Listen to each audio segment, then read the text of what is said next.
coming up on the British TV watch list.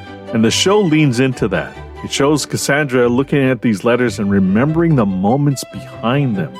The joy, the pain, the private jokes, the things Jane said that were never meant for strangers. From cozy mysteries to intense police procedurals, we talk about the characters, performances, series, and episodes from your favourite British TV shows.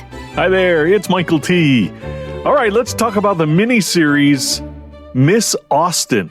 And before you assume anything, no, the title is not about Jane. Not this time. This story belongs to her older sister, Cassandra.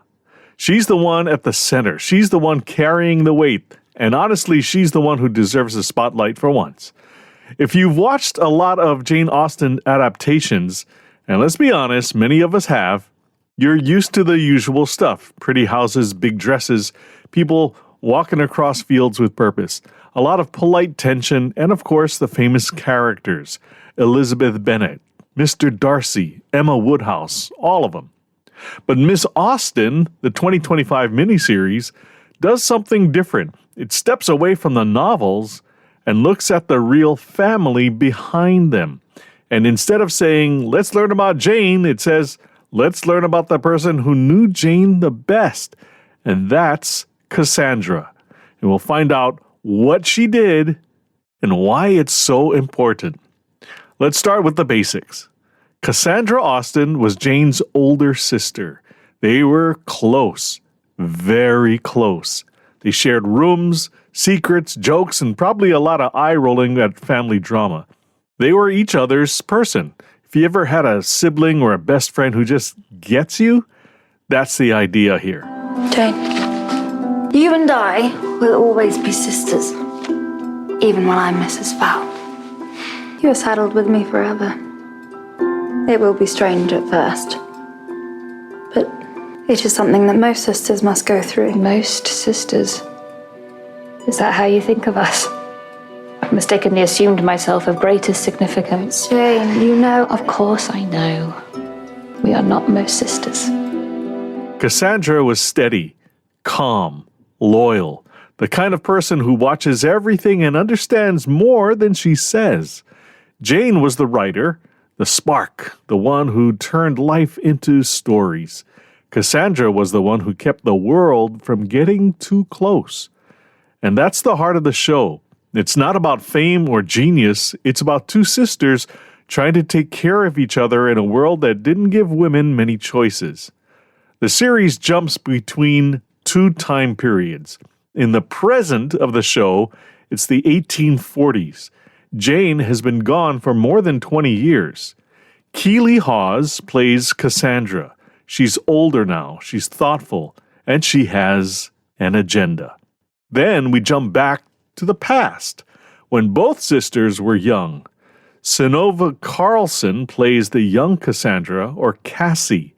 She's bright, quick, and protective. She watches Jane with this mix of love and worry. You can tell she wants Jane to shine, but she also wants her to be safe. The two versions of Cassandra fit together like puzzle pieces. You see the young woman living the moments and the older woman remembering them. Jane is played by Patsy Farron. She's sharp, funny, emotional, and very human. But again, she's not the main character. She's the person Cassandra loves most, and that's what drives the story. The performances from everyone in the cast are perfect. Keely Hawes is subtle in her approach. You can feel the emotion of the scene without her saying a word. She's plotting and calculating, all while maintaining that proper British air. Synnöve Carlson brings a fresh youthfulness to Cassie. And with Jane, we see Patsy Farron bring a plausibility to the character. She's strong, opinionated, and insightful. The rest of the cast makes it feel very familiar. We know Rose Leslie from Downton Abbey and Game of Thrones. She plays Isabella Fowle. Kevin McNally is a familiar face from dozens of films and TV shows. He plays Mr. Austen, the father. And Phyllis Logan is the mother, Mrs. Austen. You, of course, remember her as Mrs. Hughes from Downton Abbey. Hey, let me ask you a question. Who wants cozy? Everyone loves cozy and warm and comfortable, right? Nothing better than CozyEarth.com. You'll find bedding, bath, and more. And because you listen to the British TV watch list, you can get an incredible 41% discount off your purchase right now at CozyEarth.com. And you'll help support this podcast because we do get a commission. Just apply our promo code BTVW1. That's BTVW1 when you check out at CozyEarth.com. Now we get to the part that makes people lean in. Jane Austen wrote a lot of letters. A lot. Scholars think she wrote around 3,000. What a wealth of thoughts and history and connected dots. Unfortunately, most of the letters are gone. Today, there are only about 160 left. That's it. And the person who destroyed most of them was Cassandra. My dear Eliza, you must find it in your heart to forgive the tardiness of my reply to your letter. We have arrived back at Steventon. But the truth is, our once peaceful rectory has been consumed by such a riot of celebration that it's hard to find a quiet place in which to write. This is the mystery at the center of the show. Why did Cassandra do it? Why wait so long? What was she trying to protect? The show doesn't treat this like a crime. It treats it more like a question of love, loyalty, and fear. And it lets us sit with the idea that sometimes the hardest choices come from the deepest care. Here are the facts that we know. Jane died in 1817. Cassandra kept the letters for more than 20 years. She didn't burn them until the 1840s when she was in her 70s. She didn't destroy everything. She cut pieces out of some letters and saved others. So this wasn't a quick decision. It wasn't a moment of grief. It was something she thought about for decades. And the show leans into that. It shows Cassandra looking at these letters and remembering the moments behind them. The joy, the pain, the private jokes, the things Jane said that were never meant for strangers. And then we get the theories. People have been debating this for years, and the show gives us room to think about all the possibilities. Theory number 1. Jane wrote honestly. She wrote about family. She wrote about friends. She wrote about people who annoyed her. She wrote about people she loved, and she didn't hold back. Cassandra may have thought these were private, not for the world. And that's fair. Imagine someone taking the bulk of your texts from your iPhone and publishing them. That would be horrifying. Theory number 2. Some people think Jane had a deep romantic connection we don't fully understand. Maybe she wrote about it. Maybe it was painful. Maybe Cassandra wanted to keep that part of Jane's life safe. Not hidden, just safe. Theory number 3. Jane could be funny, but she could also be sharp.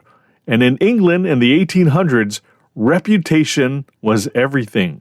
Cassandra may have wanted to avoid drama, gossip, or embarrassment. Theory number 4. This is my favorite one because it gives Cassandra's actions more context.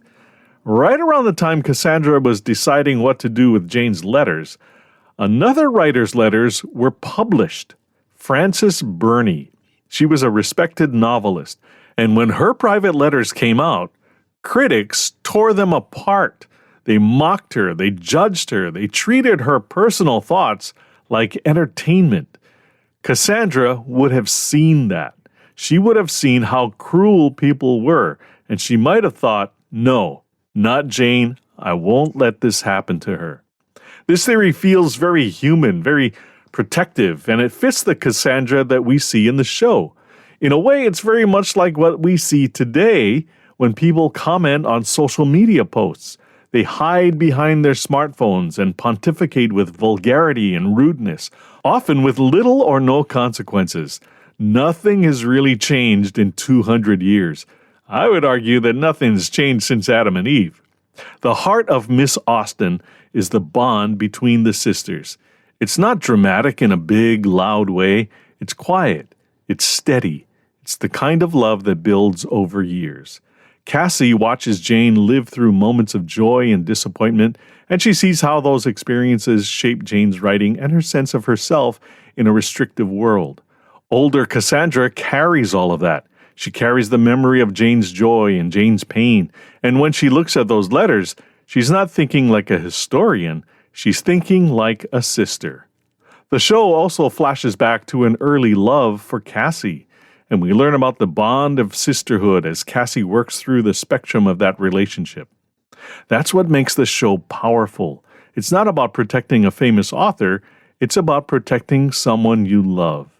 Just in case you need it, here's a mini bio of Jane Austen. She lived from 1775 to 1817. She wrote 6 novels that are still read today. But during her life, she wasn't famous. Her books were published anonymously.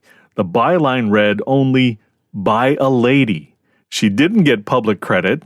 She didn't get rich. She didn't get to see the impact her stories would have. Cassandra was with her through all of that. She was the first reader, the sounding board, the person who understood the jokes and all the references before anyone else did. After Jane died, Cassandra became the keeper of her memory, not because she wanted power, but because she felt responsible. She wanted to make sure Jane was remembered the right way. That's why the show is called Miss Austen, because Cassandra was the elder sister. She was the Miss Austen in the family. Back then, that's how they referred to the eldest female child in a family. Younger females like Jane would have been called Miss Jane Austen. This is Cassandra's story. What stays with you is the feeling of watching 2 versions of Cassandra, young and old, trying to hold on to Jane in different ways. Young Cassandra is in the moment. She's living the life. They're both trying to help each other navigate the world. Older Cassandra is looking back. She's trying to make sense of everything. She's trying to decide what to keep and what to let go. And when she burns the letters, you don't see a villain. You see a woman making a hard choice, a choice that she believes is right, a choice she hopes will protect the sister she loved. We don't agree with her because of who Jane became, but we understand her. If you love Jane Austen, you'll enjoy seeing a new angle on her life. But even if you're not a big Austen fan, this is a strong character story. It's about family, memory, and the way we try to protect the people who matter most. It's 4 episodes. It's on PBS Passport in the US and BBC iPlayer in the UK. And it's definitely worth your time. For the record, it's estimated that Jane Austen novels have sold more than 30 million copies. It's no doubt much more than that. Book-selling stats didn't really exist 200 years ago the way they do today. And of the 30 million, Pride and Prejudice accounts for approximately 20 million copies. Before we go, I want to say hello to our listeners in Aliso Viejo, California, Detroit, Michigan, and Bhubaneswar, India. We're getting new listeners every week all around the world. It's kind of amazing. Remember, you can support us directly on our Patreon site. You can also support us by shopping at CozyEarth.com and using our promo code BTVW1 to get a big discount on your bedding, bath, and home goods. Thanks for listening to the British TV Watch List. Until next time, cheers! The British TV Watch List is written and produced by Michael T. in Honolulu, Hawaii. Speculation and opinion powered by caffeine and curiosity. For more clever takes and cold cases, remember to subscribe, like, and share. Keep the mystery and the moxie rolling. All rights reserved. Copyright 2025 Michael T. Media.